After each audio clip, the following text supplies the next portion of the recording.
Bien, 1:00 con 22 minutos. Lo seguimos acompañando aquí en el CAI de nuevo junto a Antonia Moreno por la 100.1. Nos sintonizan en Santiago. Por supuesto que estamos en vivo, en directo a través de todas nuestras frecuencias a lo largo y ancho del país, para todo el mundo, en infinita.cl. Vamos a hablar de educación.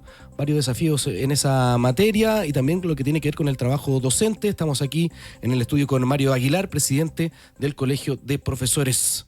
Mario, ¿cómo está? Buenas tardes, gracias por venir a los estudios de Infinita. Buenas tardes. Buenas tardes, un gusto poder conversar con ustedes. Oiga, algo hablábamos fuera de micrófono a propósito de este super lunes. Déjeme partir preguntándole con qué foto llegan los colegios, los liceos a este inicio de año, en términos de infraestructura, dotación de docentes, convivencia, asistencia y otro tema súper importante que tiene que ver con la seguridad, que también fue un tema en los últimos años respecto a lo que afecta a la educación. Sí, bueno, yo diría que hay muchos desafíos pendientes en educación. Hay varios temas que se han venido desarrollando, que han emergido en los últimos años como problemas importantes o situaciones importantes que hay que abordar. Uno de ellos es la convivencia, violencia. Eso ha ido creciendo mucho. Se discutió durante un largo tiempo, casi 2 años, una ley que busca regular situaciones que han ido aconteciendo en el último tiempo. Una ley que nosotros esperamos se pueda llamar Catherine Yoma, se le pueda conocer como tal, porque una colega que se suicidó a partir de recibir amenazas y agresiones, sí, en Antofagasta. Y esa ley recién empezaría a aplicar este año, porque se aprobó en el mes de enero. Entonces su aplicación práctica va a comenzar recién. De hecho, no está ni siquiera publicada en el diario oficial todavía. Pero es una ley que va a abordar estas situaciones. Nosotros tenemos claro que una ley no va a resolver milagrosamente las situaciones de violencia, que además son problemas que están en la sociedad. La violencia está en la sociedad. Tenemos una sociedad cada vez más de la agresión fácil.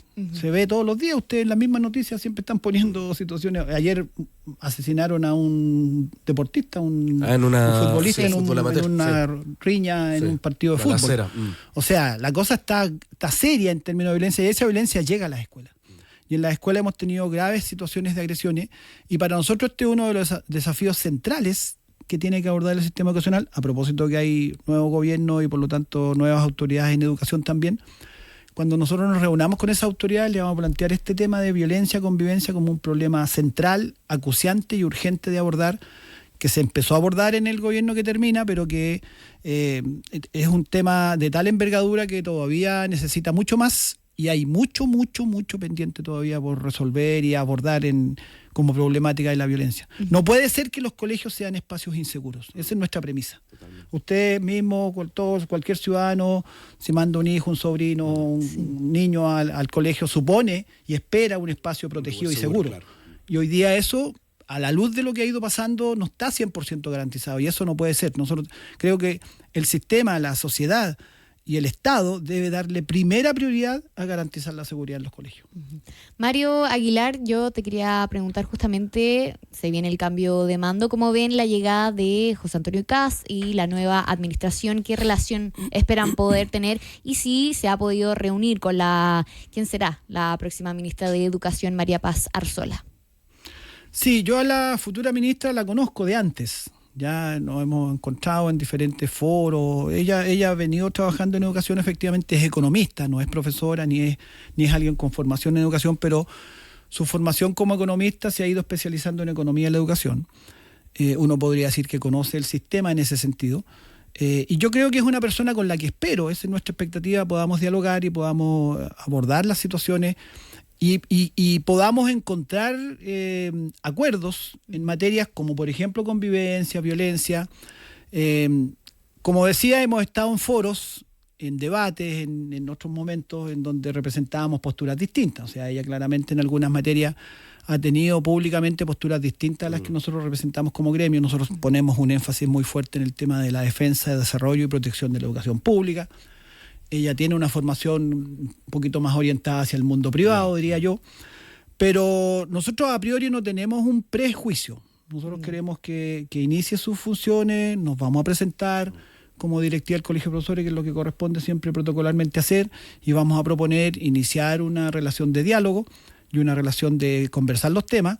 Tenemos una preocupación, por supuesto, porque va a pasar con la educación pública. Se está justo implementando un sistema que ha tenido deficiencias y no menores, como es todo el tema de los servicios de educación pública, este nuevo sistema, los SLEP, y por lo tanto, ¿cuál es la política respecto a eso? Dejar caer los SLEP, fortalecer los SLEP, priorizar, o sea, seguir adelante con un plan de fortalecimiento de la educación pública o dejarlo de lado. Son preocupaciones que tenemos y que las queremos conversar con la autoridad. ¿Cuál es la postura de ustedes como gremio con los SLEP? Mire, fortalecerlo, porque también se habla que el próximo gobierno podría parar el tema de los SLEP. Claro, lo que pasa es que ahí nosotros vemos un problema no menor, que es que los municipios que siguen administrando colegios, mire, a la fecha se ha traspasado más o menos la mitad del sistema, ¿ya? Y queda por traspasar todavía la mitad en los próximos 3-4 años. ¿Qué decimos nosotros? El sistema municipal está colapsado, está haciendo agua por todos lados. Esta semana que pasó tuve una reunión con el ministro de Hacienda por municipios que tienen deudas cuantiosas, previsionales con los docentes y otros trabajadores, municipios que de repente no han pagado los sueldos líquidos, municipios donde sus colegios se están cayendo a pedazos. Ese sistema no es recuperable a nuestro entender. Pero tampoco sirve unos SLEP que presentan deficiencias y presentan problemas como los que se han hecho públicos. Sí. O sea, el caso de Atacama es bien emblemático, pero había otros SLEP con graves problemas, Magallanes, por citarle algunos, incluso en algunos casos corrupción, cosa que nos parece gravísimo. Con los recursos de educación no se puede jugar, ni se puede permitir, ni se puede tener tolerancia con mal uso de los recursos que son escasos. Entonces nosotros creemos que este sistema de educación pública no ha dado el ancho, pero a su vez no es solución volver a los municipios. Entonces, tiene que haber de parte del Estado de Chile, particularmente el Poder Ejecutivo, pero también el Legislativo, solución a los problemas que está presentando la educación pública, porque si no se nos va a morir definitivamente, y eso es lo peor que nos puede pasar como país. Y en ese sentido, volviendo un poco a lo que comentábamos respecto a la futura ministra de Educación, que tiene un corte, podríamos decir, más económico, en ese sentido puede verse como un poco más positivo que alguien del mundo económico llegue a encabezar esta cartera, porque también usted me apunta harto a temas que tienen que ver con temas de lucas, ¿no? Como de administración del dinero para la educación pública. Bueno, la educación pública necesita más recursos. Nosotros creemos que tiene que darse más recursos a la educación, pero además cambiar el sistema de financiamiento. Yo espero y entiendo que la ministra que va a asumir conoce de ese problema y lo ha estudiado ese problema. Y yo creo que espero que en Chile, porque esto lo he conversado yo con parlamentarios de derecha también, lo hemos conversado como gremio, hay un cierto consenso respecto que el sistema, el modo de financiamiento de la educación está absolutamente ya sobrepasado, superado, que se necesita un nuevo sistema de financiamiento, porque la educación pública actualmente se financia con recursos inestables, que dependen de la asistencia de los estudiantes, y por lo tanto es inestable, un mes puede ser más, un mes puede ser menos, y no asegura convenientemente la operación del sistema. Usted tiene ingresos variables, pero costos fijos. Sí. Eso es lo que pasa con educación. Los sueldos son los mismos, las cuentas básicas son las mismas. Por lo tanto, mes a mes, nosotros creemos que la educación pública debe tener un financiamiento basal, que significa un presupuesto estable, que no dependa de estos vaivenes. Le pongo un ejemplo que lo he puesto en nuestras entrevistas. En los tiempos que hay epidemias respiratorias, los niños se enferman y es noticia, y ustedes mismos publican, ¿no es cierto?, los hospitales colapsados, etcétera. Bueno, ahí baja la asistencia dramáticamente. Usted tiene de repente cursos que está el 25% de los estudiantes en la sala porque se contagió uno y contagió a la mayoría de los compañeros. Y faltan 3, 4, 5 días, 6 días, una semana, hasta 2 semanas pueden faltar esos estudiantes si si la enfermedad los agarró fuerte. Y eso repercute en los ingresos. Es muy absurdo. En los ingresos de ese colegio y de ese sostenedor, porque por un asunto totalmente ajeno al colegio, como es que en el país hay una crisis de virus respiratorio. Entonces, no se puede tener un financiamiento que dependa de vaivenes de ese tipo. Y eso es lo que nosotros estamos alegando, y este gobierno que termina había comprometido que iba a enviar un proyecto de ley para cambiar el sistema de financiamiento, y lamentablemente eso no se cumplió. Y eso nosotros es también otro de los temas que le vamos a plantear a la ministra en nuestras primeras contactos y reuniones, el tema de cuál es el plan que el gobierno tiene respecto al fortalecimiento de la educación pública. Estamos conversando con Mario Aguilar, presidente del Colegio de Profesores, justamente volviendo al tema del cambio de mando y el fin del mandato del presidente Gabriel Boric. Le quería preguntar qué usted rescata de esta administración.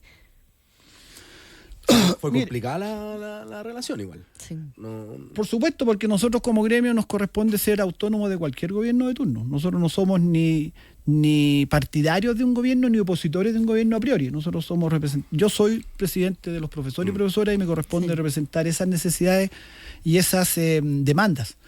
Pero evidentemente teníamos una expectativa respecto al gobierno del presidente Boric en educación mucho mayor. De hecho, las primeras declaraciones que se hacen a inicio de gobierno son: cambiaremos el paradigma de la educación chilena. Esas fueron las primeras frases que se largaron públicamente el ministro de la época, que era el ministro Ávila. Y de eso no estuvimos ni cerca de cambiar el paradigma de la educación. Hubo los cambios comprometidos profundos. Pero también es justo reconocer que hubo ciertas cosas, ciertos puntos en los que con otros gobiernos no hubo algún tipo de respuesta, como es, por ejemplo, la reparación a la deuda histórica, que para nosotros es una cuestión importante. En un monto modesto, lo hemos dicho, en un pedacito de justicia, así lo hemos calificado, pero que ningún gobierno anterior lo había hecho a eso. Y eso, para nosotros, que el presidente haya cumplido ese compromiso, por supuesto que es algo que valoramos.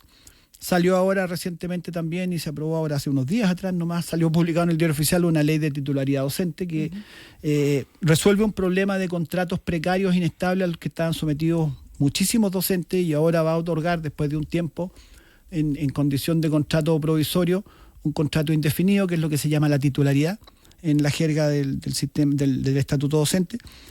Y eso también lo consideramos un logro importante. Pero también hubo estas deficiencias en la educación pública que nosotros esperábamos que el gobierno iba a arremeter con más fuerza en darle a la educación pública el respaldo, el apoyo, el mayor financiamiento que lo requiere. Hay estudios internacionales que demuestran que nuestra educación tiene un déficit de financiamiento importante, y eso no ocurrió. Por lo tanto, tenemos ciertos avances y logros que reconocer, pero también tenemos que decir con la misma claridad que hubo puntos en los que quedó al Hay debe. algunos pendientes, por ejemplo, retraso en el pago de reajuste, ¿no? Claro. Bonos pendientes también. Eso yo saqué una declaración porque me parece impresentable. Mire, esa ley se demoró harto en tramitarse por propia responsabilidad del gobierno, que presentó tarde los proyectos. Yo soy parte de la mesa del sector público como presidente del Colegio de Profesores, nuestro gremio forma parte. Nosotros no firmamos ese acuerdo, primero porque el reajuste fue bajo el IPC, lo cual nos parece impresentable, inaceptable. Yo le decía a mis colegas de otros gremios, no podemos aceptar sentar el precedente de que haya un reajuste menor al IPC, porque en la práctica significa rebajar el sueldo. Claro. Eso es en términos prácticos, baja el poder adquisitivo. Y hubo otras cuestiones más, pero además la ley demoró muchísimo en la tramitación, pero igualmente se publicó el 5 de febrero el proyecto, la ley en el Diario Oficial, y estando casi un mes después que todavía no se paguen los bonos ni el reajuste, nos parece impresentable y nos parece una burocracia y una negligencia de marca mayor. Y en eso yo he sido súper claro. Yo no tengo ningún amarre con ningún gobierno, y si tengo que decir las cosas por su nombre las decimos, porque nuestro gremio es autónomo y hay que decirlo. Es impresentable que el bono vacaciones, porque ese era uno... La gente no se imagine vacaciones para irse a Cancún. El bono promedio son 50.000 pesos. El bono vacaciones, terminaron las vacaciones y no se ha pagado. Entonces no es un chiste, de mal gusto por lo demás el chiste. Mario Aguilar, para ir cerrando ya, le quería preguntar también sobre su postura respecto de la prohibición que hablábamos fuera de micrófono de celulares en los colegios, en las aulas. Mire, el regular el uso del celular en la sala de clase es una necesidad. Y esto hay varios países que ya han adoptado normas al respecto, porque hay estudios, hay ya suficiente evidencia, no solo en Chile, en varios lugares del mundo, de que el celular afecta los aprendizajes de los estudiantes. La dependencia de los dispositivos, en el fondo, digamos. Sí. La incapacidad que tienen hoy día los jóvenes de desconectarse del dispositivo, y algunos adultos también. Sí. La tenemos. Uno cuando se le queda el celular anda como que le falta un brazo. Sí. Y hay una dependencia psicológica que se ha ido generando muy fuerte y que tiene un impacto en los aprendizajes y también en el desarrollo psicológico de los estudiantes. Por lo tanto, es una norma necesaria. Pero de ahí a suponer que el adulto responsable, como es el docente, tenga que estar sometido a la misma prohibición en las mismas condiciones que el estudiante, me parece que es una interpretación incorrecta de lo que la propia ley dice. Respecto a eso, hubo unas declaraciones del ministro que creo que fueron equívocas, porque de alguna manera pareció, o al menos la cuña que le publicaron decía poco menos que también los adultos tenían una prohibición total. Y yo les ponía fuera de cámara, fuera de micrófono, ejemplos, ¿no es cierto?, de muchas veces que el celular, el dispositivo se requiere en la práctica pedagógica y en el funcionamiento del colegio. Y pongo un ejemplo que es súper práctico y la gente lo va a entender. Si un niño se desregula en la sala, un niño TEA, que pasa eso hoy día, no es un ejemplo teórico, la mayoría de los protocolos en los colegios, porque el profesor tiene otros 35 estudiantes en la sala, no solo tiene al alumno desregulado, no puede dejar solo el curso para salir a buscar ayuda. Claro. El protocolo en la mayoría de los colegios señala mandar un WhatsApp urgente o llamar a convivencia escolar o a quienes esté establecido, ¿no es cierto?, que atienden los casos. ¿Cómo va a ser si está prohibido el celular, si el profesor tuvo que dejar el celular en una cajita? ¿Cómo va a ser para atender eso? ¿Cómo va a ser en muchos colegios donde el internet es muy deficiente y el profesor de su plan, pagado por su bolsillo, hace la conexión de datos? ¿Cómo va a ser? Muchas veces la dirección del colegio comunica determinadas situaciones a través del WhatsApp o de un grupo de docentes, comunica información importante, el recreo se va a adelantar 10 minutos porque, no sé, pasó alguna contingencia que lo implica. Entonces, sí es importante señalar que el celular en ese uso pedagógico de trabajo es necesario. Y eso va a tener que quedar regulado en los reglamentos escolares de cada colegio. Y por lo tanto hay una interpretación errónea si se supone o se pretende que el docente, porque eso no lo vamos a aceptar, y además creo que los apoderados tampoco lo van a aceptar porque se dan cuenta que esta cuestión es necesaria, que el profesor tenga que dejar el celular en una cajita también y quede totalmente desconectado, porque eso es una interpretación absolutamente errada. Perfecto. Bien, pues Mario Aguilar, presidente del Colegio de Profesores, hablando por supuesto de todos los desafíos en materia docente que se vienen en este nuevo 2026, además incluyendo lo que va a significar un nuevo gobierno. Así que le queremos dar las gracias, Mario, por estar aquí con nosotros. Muchas gracias. Muchas gracias por la invitación.